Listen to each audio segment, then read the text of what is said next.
किसी गांव में एक बूढ़ा व्यक्ति अपने बेटे और बहू के साथ रहता था। परिवार सुखी संपन्न था, किसी तरह की कोई परेशानी नहीं थी।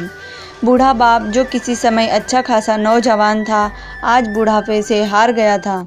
चलते समय लड़खड़ाता था, लाठी की जरूरत पड़ने लगी। चेहरा झुर्रियों से भर चुका था, बस अपना जीवन किसी तरह व्यतीत कर रहा था। घर में एक चीज़ अच्छी थी कि शाम को खाना खाते समय पूरा परिवार एक साथ टेबल पर बैठकर खाना खाता था।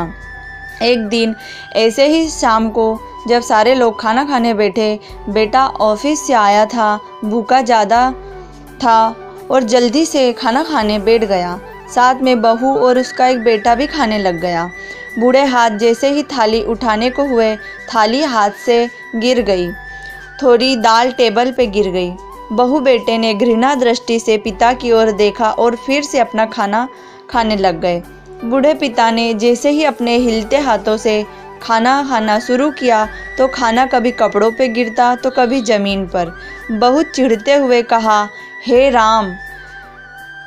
बहू ने चिढ़ते हुए कहा कि हे राम, कितनी गंदी तरह से खाते हैं, मन करता है इनकी थाली किसी अलग कोने में लगवा दूँ।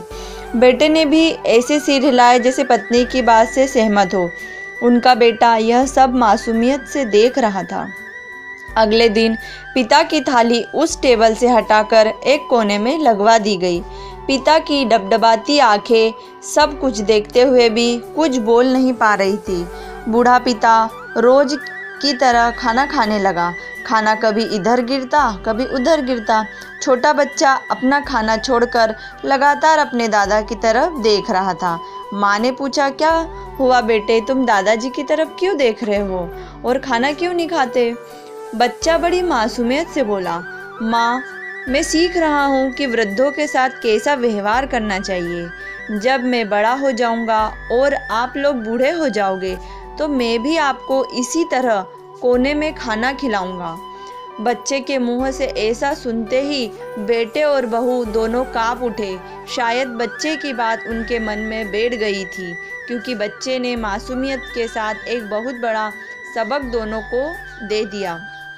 बेटे ने जल्दी से आगे बढ़कर पिता को उठाया और वापस टेबल पे खाने के लिए बिठाया, और बहू भी भागकर पानी का गिलास लेकर आई कि पिताजी को कोई तकलीफ ना हो। इस कहानी से हमें शिक्षा मिलती है कि माँ बाप इस दुनिया की सबसे बड़ी पूंजी है।